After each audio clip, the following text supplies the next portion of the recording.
భద్రాద్రి కొత్తగూడెం జిల్లాలో తెలంగాణ జాగృతి అధ్యక్షురాలు కవిత పర్యటించారు. జాగృతిలో వివిధ పార్టీల వారి చేరికల సందర్భంగా జిల్లాకు వచ్చిన కవితకు కొత్తగూడెం ఘన స్వాగతం పలికారు.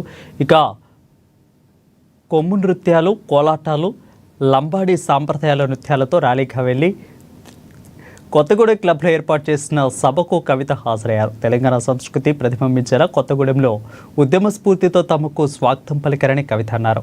కొత్తగూడెంకు ప్రత్యేక ఉద్యమ చరిత్ర ఉందని గుర్తు చేశారు. ఉద్యమాలతో తెలంగాణ సాధిస్తే జై తెలంగాణ అనలేని వ్యక్తి నేడు ముఖ్యమంత్రిని అయ్యారని విమర్శించారు. ఇక తెలంగాణ అస్తిత్వాన్ని కాపాడేందుకు జాగృతి బలోపేతానికి కార్యక్రమాలు చేయడం జరుగుతుందని తెలిపారు. భూములను చూడడానికి పోతే ఆమె మీద దాడి చేయడం జరిగింది.